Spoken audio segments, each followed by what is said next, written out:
Le débat de ce matin sur Free Matin, Georges Anagono, bonjour. Bonjour Kader, bonjour aux internautes de Zahir TV. Merci d'être là ce matin, bonjour à vous. Je vous félicite pour avoir été retenu. Merci, Voilà. une fois encore, merci. Vous n'êtes pas au courant. Bonjour à vous, Père Zonago, et merci d'être là ce matin très tôt. Merci, chers confrères, merci aux internautes de Zahir TV. Et merci et bonjour à mon cher ami et compatriote, Georges. Alors, Georges Anagono, vous êtes sociologue de formation. Le samedi dernier, au niveau de Montpa, dans la commune de Savalou, il y a eu une situation plus ou moins confuse qui a coûté la vie à 6 civils et 2 policiers. Le sociologue, quelle lecture, lui, en fait de cette situation, de cet événement-là? En fait, nous sommes dans une société, et chaque société a son organisation. En République du Bénin, c'est un État laïque, tout le monde le sait, et par conséquent, chacun est libre de pratiquer la religion dès lors qu'il y a une séparation nette entre la République, entre l'État et la religion. Ça doit être le principe. Ceci dit, la sécurité des citoyens est de la responsabilité de l'État. Et c'est la traitement de l'État, et qu'à partir du moment où l'État voit que dans des situations données, la sécurité des individus est menacée, l'État se doit d'intervenir. Et il faut anticiper. Il faut anticiper. Et nous avons toutes les structures qu'il faut pour anticiper dans de pareilles situations. Alors, à l'heure actuelle, nous avons été informés. Il faut dire que moi, je n'ai jamais entendu parler de cette... église, c'est une église. Ou c'est secte. Bon, enfin, les autorités vont déterminer de quoi il s'agit. Est-ce un tête ou une église? Je n'ai jamais entendu parler d'eux avant ce samedi-là. Mais à entendre les rumeurs, disons ça pour le moment, qui circulent, c'est qu'il y a des prémices, il y a des signes annonciateurs. Et s'il y avait ces signes annonciateurs, qu'est-ce qui a fait qu'on en arrive là? Je pense que la police a fait certes une déclaration, mais ce que j'attends surtout, c'est que la police fasse les enquêtes pour déterminer les responsabilités. Est-ce le maire qui n'a pas réagi? Est-ce le délégué qui n'a pas réagi? Est-ce les services d'information qui n'ont pas fonctionné comme il doit? Je pense qu'il y a toute une responsabilité à déterminer dans cette affaire-là, et que moi, j'attends que les résultats de l'enquête soient là pour pouvoir dire ce que je pense réellement. Mais de l'autre côté, il faut reconnaître que chacun est libre d'adorer un Dieu, pour peu que ça ne menace pas la sécurité des individus. Lorsque ça menace la sécurité des individus, lorsque même un gourou se lève, et là, nous avons vu ce qui s'est passé à Montpa. Et il y a aussi des signes annonciateurs ailleurs. L'État n'a qu'à prendre ses précautions. Joseph Perzonago, quelle est votre opinion à vous sur cet événement-là? D'entrée, moi je voudrais retenir que la volonté manifeste des politiques d'avoir, je voudrais être trivial, d'avoir de la clientèle, les pousse parfois, n'est-ce pas, à accepter n'importe quoi et tout. Je m'explique pour dire qu'on a observé sous notre optique essentiellement qu'à chaque fois, lorsqu'un groupuscule de gens se réclamant de quelque croyance que ce soit, menant même des activités illicites, répréhensibles et à la limite hors loi, vous allez observer que sous nos cieux, pour peu que ces croyants en griffe aient réussi à convaincre quelques responsables politiques, on ferme souvent les yeux. C'est propre à notre sous-région, c'est propre tant soit peu à l'Afrique aussi, car vous n'êtes pas sans savoir que dans ce Bénin, ce n'est pas la première fois qu'un groupe se réclamant d'une certaine religion ou d'une certaine croyance commet des actes répréhensibles ou même des crimes. Parce que le crime, ce n'est pas seulement du sang. Il a circulé une information ou une série d'informations ici, des témoignages de ce que des gens ont pris des produits, on leur a recommandé de s'enfermer chez eux, de faire des libations ou tout ce qu'on veut, au nom d'une dieu ou d'une déesse, si je m'abuse. Jusque-là, qu'est-ce qui s'est passé? Rien. On a vu aussi circuler des informations faisant état de ce que une déesse ou une dieu a promis des millions à des gens. Des audios ont circulé. Rien n'est fait. On est tranquille. Il y a eu donc crime. Des gens sont décédés dans cette affaire-là, avant qu'on ne parle de Mokpa. Ces personnes ou ces personnages dont il est question, qui sont au cœur de ce que j'ai tantôt décrit, sans appeler de nom, ces personnes ou ces personnages sont encore libres de leur mouvement.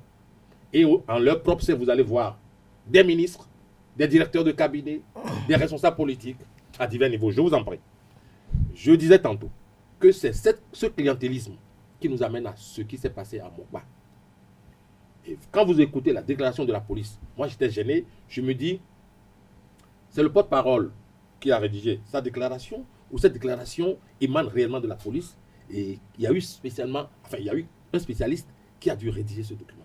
C'était de la poésie, c'est à mi-chemin entre la poésie et un genre particulier, où on décrit même, comme si c'est au cinéma, ce qui s'est passé, en allant jusqu'à dire que cela remontait quelque temps en arrière, où il y a eu des plaintes, où les gens avaient comme mode opératoire d'aller usurper les biens qui ne leur appartiennent pas. Cela se passait avant. Et ce n'est que tout récemment qu'on a décidé donc d'aller y mettre fin. Allez-y savoir quelque chose. Je ne sais si c'est le communiqué qui a péché par ces détails, ou alors c'est réellement les faits qu'on nous a révélés. Alors si c'est le cas, je dis, on n'a pas besoin de faire de grosses enquêtes pour situer les responsabilités. La police, dans ce cas précis, si je m'en tiens à ce communiqué, a été défaillante. Les autorités qui sont chargées de la sécurité dans la zone ont été défaillantes. Voilà.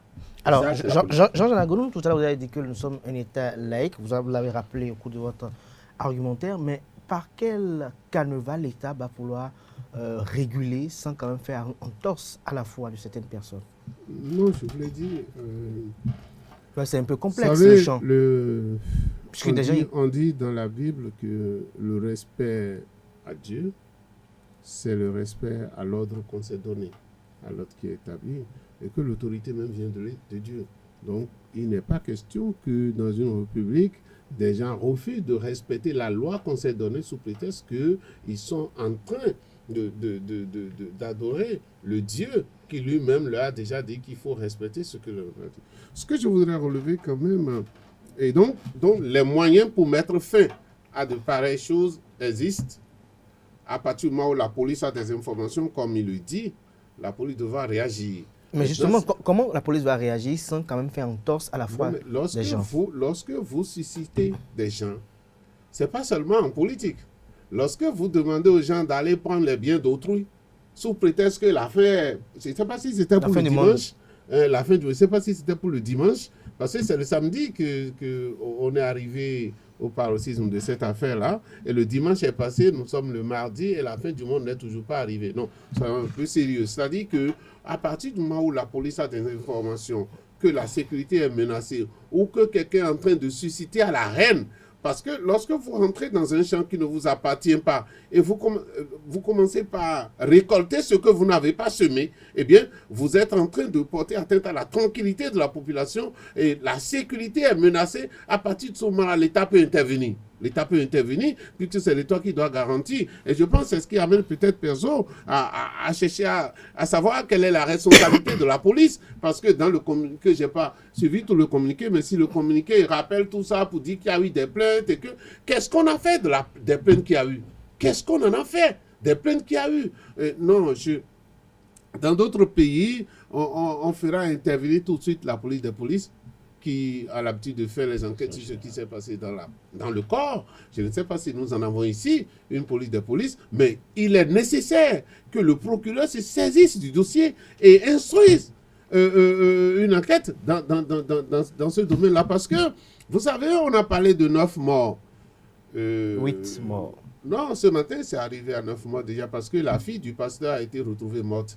Elle a été arrêtée, elle a reçu une balle. les fidèles l'ont emportée, mais finalement, elle est morte. Elle a succombé. Oui, elle a succombé, donc ça ajoute à 9. Mais il y a eu 9 morts. Mais qui a tué qui? On ne sait pas. Parce qu'on dit que la fille, elle a reçu une balle, par exemple. Et qu'elle a été, et c'est du droit de la police, lorsqu'elle se sent menacée, de pouvoir se défendre. Dans quelles conditions elle s'est défendue? Eh bien, ce n'est qu'une enquête qui va nous dire ça. Parce qu'aussi, il est qu'on ne peut pas laisser la gâchette facile aux gens pour tirer quand ils veulent. C'est pas possible. Et d'ailleurs, les 2 policiers, à ce que j'ai entendu dans le communiqué, ont voulu la réconciliation. Ils n'ont pas voulu ouvrir le feu. Mais est-ce qu'ils se sentaient en danger en ce moment-là et ont refusé d'ouvrir le feu? Ça aussi, c'est des conditions, c'est des zones d'ombre que l'enquête doit déterminer. Donc, je pense qu'on est trop tranquille derrière cette affaire-là. Parce que, bon, évidemment, je ne suis pas de la police, mais la police n'a pas... Pour vous, quand même, il faut élucider ce qui s'est passé. Il ne doit pas avoir de sommeil pour la police en ce moment-là. Il faut élucider nécessairement ce qui s'est passé pour qu'on puisse savoir. 2 policiers, on est au courant, ont été tués. D'accord, ont été assassinés. Mais il y a aussi 7 autres assassinés. Qui les a assassinés? Est-ce qu'à un moment donné, la police a été obligée d'ouvrir le feu? Ou bien c'est la population qui se sont tuées entre elles? Il y a tellement d'hommes. Et je pense que la situation que nous traversons oblige à faire très rapidement la lumière sur cette affaire-là pour mettre tout le monde tranquille. Ça, c'est une obligation. C'est une obligation, selon Georges Anagonu, qu'on puisse élucider ce qui s'est passé à Savalou. Mais selon vous, Joseph Perzo-Anago, que faire pour prévenir à de telles situations? Ce qu'il faut faire, c'est que ceux qui encouragent, surtout dans les milieux politiques essentiellement, parce qu'en fait, tout revient à la politique. La politique qui détermine les règles de la société. Quand on va à l'Assemblée, les lois, c'est à l'Assemblée, l'initiative revient à l'Assemblée, concomitamment au gouvernement, c'est vrai. Mais donc, tout ça, c'est politique. Lorsque les politiques, au bout du rouleau, se disent, ben, on va mettre un frein à tel comportement, c'est vite fait. Si c'est même politique, parce que voulant du clientélisme, ferment les yeux ou font fermer les yeux sur un certain nombre de choses anormales, nous irons droit vers ce chaos-là. Qu'est-ce qu'il faut faire? C'est d'être sincère envers les tests que nous nous sommes donnés. Est-ce qu'il ne faut pas quelque part corser les critères au niveau du ministère de l'Intérieur qui... Non, dans mon point de vue. Ce que moi je dis souvent, lorsque sous prétexte de faire des réformes, certains politiciens ou politiques se donnent des pouvoirs exagérés ou abusent, je dis non. À la date d'aujourd'hui, le Bénin dispose de tellement de tests que nous pouvons vivre en harmonie et nous entendre. Mais c'est l'applicabilité qui non, mais pose problème. Le fait de ne pas, c'est-à-dire lorsqu'il s'agit de ma tante qui est peut-être pasteur dans une église, commet un acte répréhensible et que moi, commissaire de police, moi, ministre ou tout ce qu'on veut, je ne voudrais pas que la loi lui soit appliquée, que les tests lui soient appliqués. C'est à partir de cet instant-là que tout se passe. Je ne voudrais pas revenir sur le premier exemple que j'ai donné, à savoir qu'il y a un groupe de croyants qui sévit depuis des années avec des actes inadmissibles. Vous l'avez dit tout à l'heure. Oui, mais on laisse faire. Il y a eu déjà des morts. Il y a eu déjà tout ce qu'on peut imaginer. Il y a eu des actions en justice par rapport à cela. Devant les affirmations de Perzo en ce qui concerne l'accointance entre les politiques et certains gourous, je pense qu'il faut faire attention. Il y a un pas qu'il ne faut pas franchir. J'ai toujours dit que la police a son planning, le juge, la justice a son planning. Peut-être que les actes dont vous parlez, s'ils sont exacts, sont des actes répréhensibles, peut-être que la justice prend le repreneur. Rappelez-vous que dans ce pays, c'est la justice qui a bloqué le compte, les comptes. Alors là, il m'a arraché la parole et vous voyez ce qui sort. Mais attends, ça s'est passé comme ça. Non, ce que je refuse. Il ne m'a pas laissé aller au bout de ma réflexion. Il me chipe la parole. Et vous voyez ce qu'il me livre là. Quelque part, on va me reprocher le fait que je sois sur le plateau, que tu dis des trucs, monsieur Perzo. Vous pouvez pas parler. Au lieu de me laisser aller au bout, il m'arrache la parole et c'est comme ça que vous organisez les débats ici. Allez-y, donnez-lui 10 minutes. Mais non, je n'en ai pas besoin. Je voudrais simplement faire comprendre ici que tout à l'heure, lorsqu'il a pris la parole, je l'ai laissé aller jusqu'au bout. Pas du tout, je l'ai laissé aller jusqu'au bout. Mais vous allez quelque part, il faut que je vous retourne. Mais il se trouve malheureusement que ce qu'il vient de dire ici, je le lui accorde certes, mais il pouvait me laisser aller jusqu'au bout. Parce que ce que j'ai reproché, c'est réel, c'est palpable. Et il dit, on a... Vous avez fait quelle enquête pour voir acquaintance entre police et... Alors, pour finir, parce que nous avons notre sujet qui nous attend. Je vais finir en disant ceci. C'est-à-dire, il ne sert à rien de défendre l'indéfendable. C'est important. Ce n'est pas ce que vous croyez, vous autres, être la vérité à vous, qui est la vérité de la masse. Mais pourquoi vous pensez que la vôtre est la vérité? Pourquoi vous pensez que votre... Allez, un sociologue quand même. D'accord, je suis un sociologue. Ah ben, heureusement d'ailleurs. Allez prendre le pouls de la population, de la société. Et voyez ceux qui vivent ces réalités, comprenez-les, écoutez-les et venez parler. Mais ne regardez pas seulement ce que vous avez lu dans les livres. Les livres sont déjà devenus trompeurs. La réalité est sur le terrain. Merci à vous, Joseph Perzouanago. Merci donc, à vous également. Donc, on retient qu'il n'y a pas question d'acquaintance entre les hommes politiques, parce que même si je suis député et que ma copine, d'ailleurs, le dieu dont on parle, ou bien la déesse, elle a un copain, d'ailleurs, elle a un mari. Est-ce que parce que vous êtes ma copine et que vous passez hors la loi et je suis homme politique, je vous protège, notre constitution ne permet pas ça et notre justice n'a pas accepté ça? Merci à vous, Georges Anagonou. Merci à vous, Joseph Perzouanago. Nous allons progresser dans le débat. Les nuisances dues au bruit que font les églises. Joseph Perzouanago. À côté de vous, Joseph Perzouanago. Partout. Allez, si l'église est bien implantée, allez-y, vous plaindre. Elles n'auront rien, ces églises-là. Je vous en prie. Alors, Joseph Perzouanago, nous allons aller hors de nos frontières. Nous allons aller au Burkina Faso voisin. Il le veut si bien. Alors, Joseph Perzouanago, en tant qu'analyste politique, quel décryptage faites-vous de ce qu'a subi le président Kaboré? D'abord, moi je voudrais dire ceci, je suis très légaliste, je déteste la prise de pouvoir par les armes, par les militaires. D'abord, ça c'est un principe. Ensuite, je déteste les coups d'État constitutionnels, c'est-à-dire des hommes ou des femmes qui ont été régulièrement élus et qui ont reçu pour tâche d'accomplir un certain nombre de missions à leur assigner par leur mandant, le peuple, et qui, ayant pris goût, je ne sais quoi, deviennent les bourreaux de ces populations, incitant cette fois-ci l'armée qui devrait rester dans les casernes à venir jouer les arbitres. Donc des deux, je les renvoie dos à dos. L'armée doit rester dans les casernes.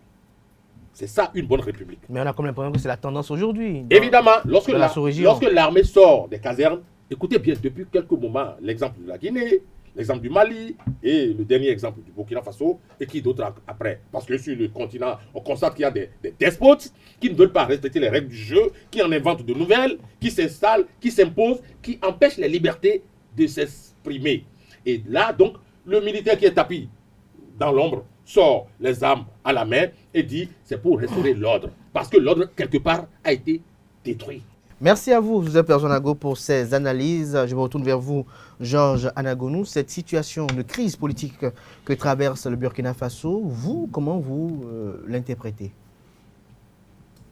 Je vous remercie. D'abord, il faut dire que ces temps-ci, depuis que ça a commencé, j'avais plus envie de prendre la parole. Pourquoi? Parce que des gens qui étaient nostalgie d'un passé sont devenus experts en tout. Vous les recevez. Heureusement, je ne suis pas expert, je suis sociologue et j'essaie de faire des analyses. Et donc, des gens qui viennent nous expliquer qu'il y a de coups d'État légitimes. Coups d'État légitimes. Ces gens, peut-être, quand nous étions sous cette dictature de 17 ans, ils étaient des apprentis des dictateurs. On les connaît. Moi, j'ai dit quelque chose. De notre génération, chacun est connu. Quelle est son histoire? Qu'est-ce qu'il a fait dans le passé? Chacun est connu. Et que pour moi, un militaire ne vient pas prendre le pouvoir pour jouer à la démocratie. Ce n'est pas possible. Ce n'est pas possible. Partir parce que de la manière il a pris le pouvoir, de cette manière il gère. Ce qui est plus difficile en démocratie, c'est de respecter les règles. C'est ça qui est plus difficile en démocratie, de savoir que prendre le pouvoir, c'est par les urnes. Et que ce n'est pas par les armes. Parce que celui qui a pris le pouvoir par les armes, et s'il n'avait pas l'arme, il va faire comment? Et donc, si ce n'est que ceux qui ont les armes qui peuvent diriger cette période-là, nous l'avons traversée. Et moi, je voudrais être fier déjà, ce matin, d'être béninois. Parce que nous étions les premiers où les militaires ont dit non, nous nous retournons dans nos casernes et nous laissons les hommes politiques gérer politiquement le pays. Et je pense qu'ils sont restés fidèles à leur engagement jusque-là. Et ça ne doit pas dépendre d'un homme politique pour qu'il change.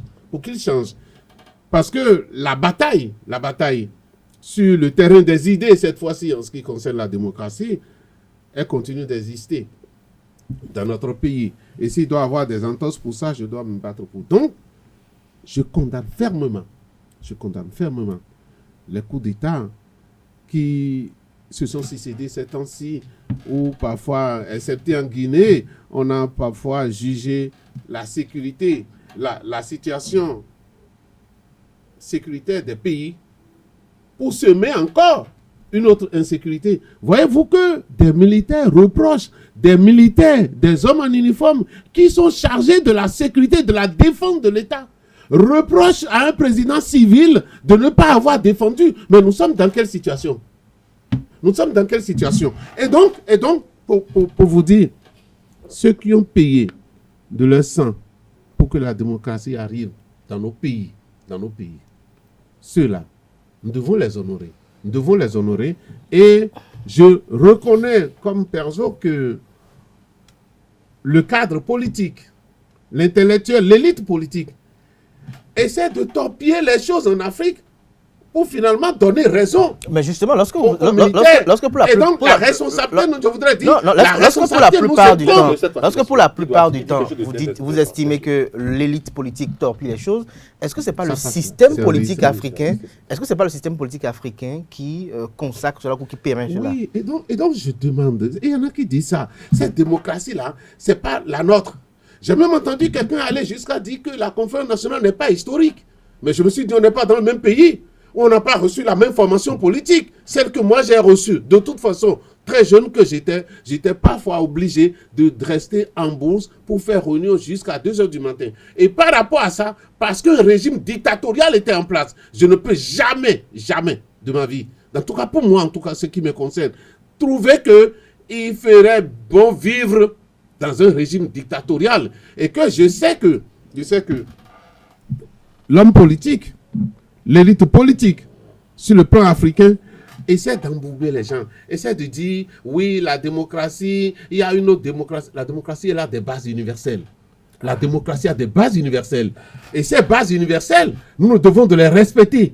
Merci à vous. Pas respecter, non, je voudrais dire, sur un terrain de jeu, ne pas respecter ce que l'arbitre est en train de dire. Il peut mal dire, mais c'est lui l'arbitre. Les textes de la République sont les arbitres de la République. Et donc, on doit les respecter. Ne pas les respecter pour laisser les militaires revenir au pouvoir. Vous êtes jeunes, vous n'avez pas vécu. Et ceux qui parlent, ils ont dit qu'ils étaient apprentis. Ils étaient peut-être apprentis. Ils étaient apprentis des révolutionnaires en son temps. Et on m'a appris que la dictature a fait développer les pays. Donc, comme ça, la Guinée Conakry était développée, le Bénin, pendant 17 ans, était développé. Vous savez ce qui nous est arrivé? On avait créé des sociétés qu'on ne pouvait pas, on les a supprimées du jour au lendemain. Alors, Joseph Perzonago, lorsque nous parlons du cas du Burkina Faso, ça pose la problématique de la résurgence des coups d'État un peu dans la sous-région.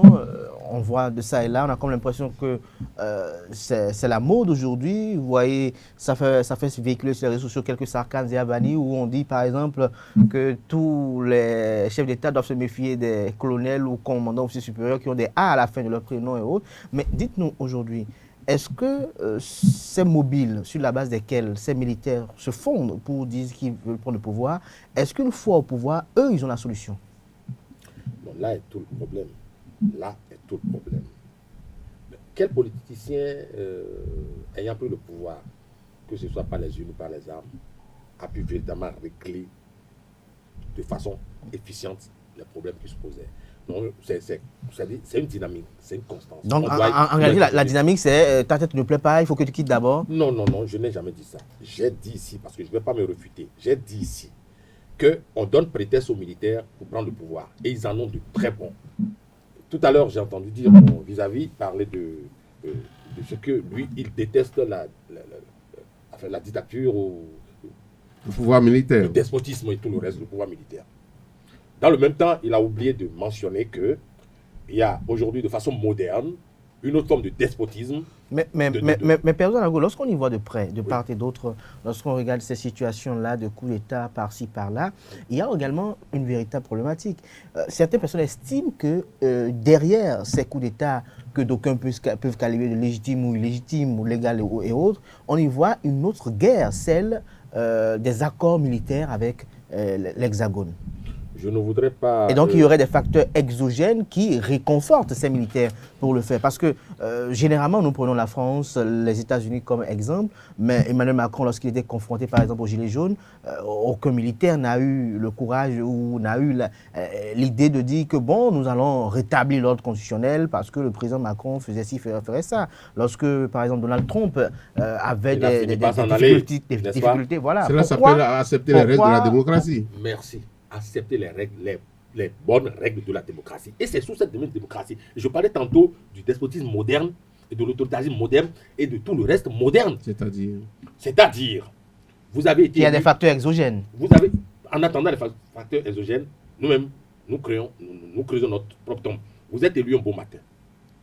Le peuple vous fait sa confiance et vous élit. Vous êtes élu. Vous vous installez.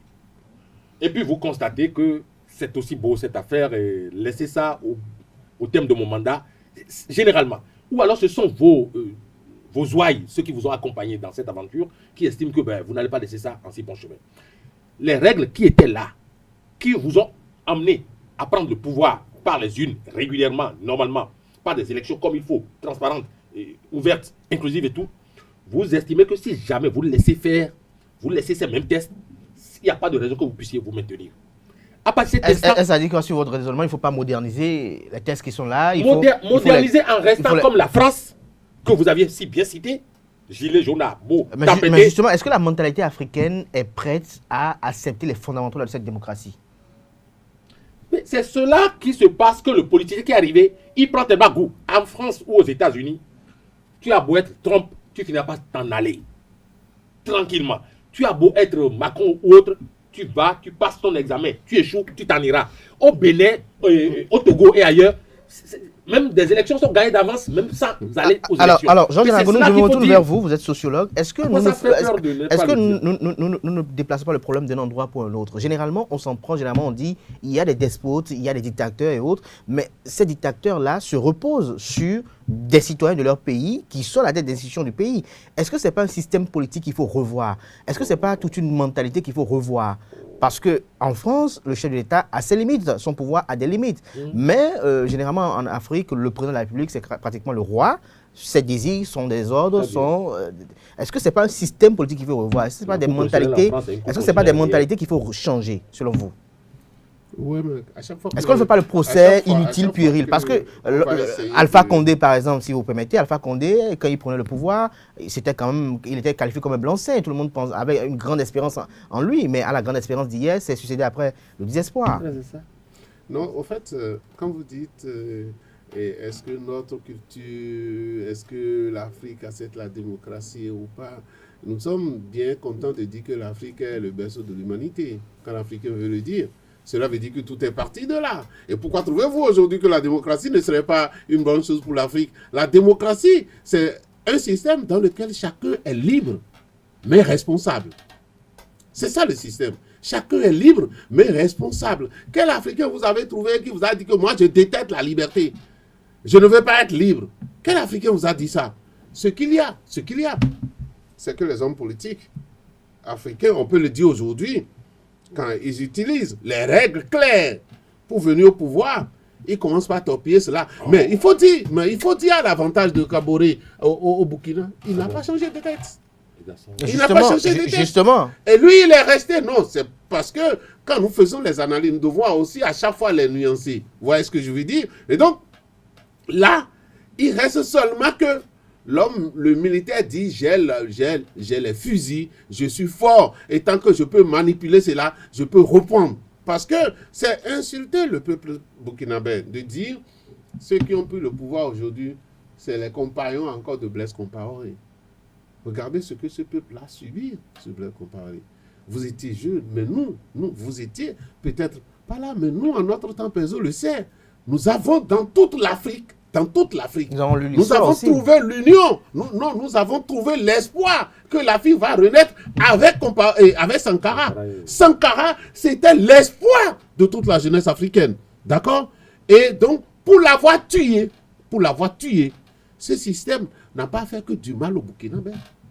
Le système avait fait du mal à toute la jeunesse africaine. Je me rappelle, dans tous les pays africains, la jeunesse était meurtrie quand nous avons appris un matin que Sankara a été tué. Donc, pour finir, je voudrais rappeler que ici il y a un paradoxe. Kaboré n'a pas tué les tests. C'est bien ça, le président burkinabé n'a pas tué. Même au Mali. D'accord? Et que les militaires ont décidé. Vous voyez aussi l'enthousiasme qui anime les experts qu'on reçoit sur les plateaux. Si vous arrivez aussi de les recevoir, ils sont des experts.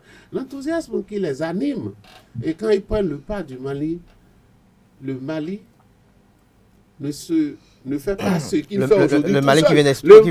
Le Mali, mais en prenant un autre colonisateur. En prenant un autre colonisateur. C'est ça que les gens ne disent pas. Les Russes aussi sont des colonisateurs. Il faut suivre, chacun suit. Ils commencent par signer des contrats déjà pour prendre le contrôle des mines de ceux-là. Et cette Russie-là, c'est elle qui est à la porte de l'Ukraine, vous êtes au courant, pour dire je veux reconstituer l'URSS.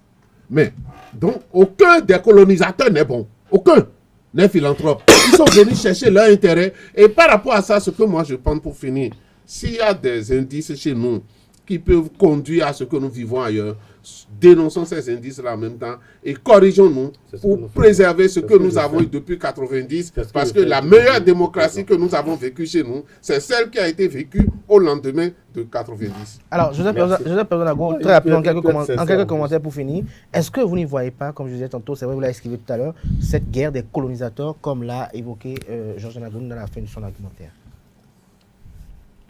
Je vous surprendrai en disant que de ce côté, je n'ai pas du tout d'inquiétude, si ce n'est de notre propre maison qu'on sorte pour aller chercher un étranger malfaisant. C'est-à-dire le Malien, le Burkinabé, ou le Guinéen. Qui rassure ces militaires-là au pouvoir? Qui les rassure? Qui les rassure? Oui.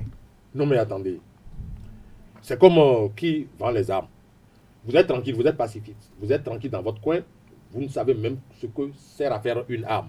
Le jour où vous décidez maintenant d'aller tuer le voisin, vous trouverez quelqu'un qui va vous vendre une arme. Mais lui, il va faire son business. Et lorsqu'il y a méli-mélo quelque part, ces vendeurs d'armes ou de ces exploitants des temps nouveaux viendront. Je ne suis pas sûr que la Russie se lève un beau matin et demande à ce qu'on aille enlever tel président de son pouvoir. Je dis, les arguments que Monsieur le Président n'est pas favorable à la Russie. Non, c'est des histoires. Vous savez, nos chefs d'État, certains de nos chefs d'État, lorsque ils n'ont pas le pouvoir, enfin, ils n'ont pas ce qu'il faut pour accompagner le peuple, pour apporter à leur peuple ce dont ces peuples ont besoin, ils surfent sur des considérations anti-français, anti-ceci, anti-cela. Je vous en prie. Les esclaves, on a traversé des périodes d'esclavage ici. Les esclaves qu'on est allé chercher derrière Bebereke, ou derrière Sota quelque part, ou à Dan, ou à, c'est pas moi, au fin fond de Lomé. C'est l'esclavagiste qui a débarqué du navire à Ouida, ou au port de je ne sais où, qui connaît ce chemin, qui allait au fin fond. Mais il a fallu qu'un Africain aille attraper l'autre Africain pour le vendre. Essayons de voir d'abord. Moi, je ne veux même pas voir la France derrière, en train de ramasser l'or du Mali ou la Russie. Nous-mêmes là, qu'est-ce que nous faisons pour garder notre or? Qu'est-ce que nous faisons pour garder notre Merci pour ces interrogations qui lancent et relancent le débat. Merci à vous, chers invités. Je crois que nous allons probablement nous retrouver peut-être demain pour débattre des démissions de Force Coalition émergentes qui sont en train de rejoindre en cascade la mouvance présidentielle. Merci à toutes et à tous pour l'attention, chers amis internautes.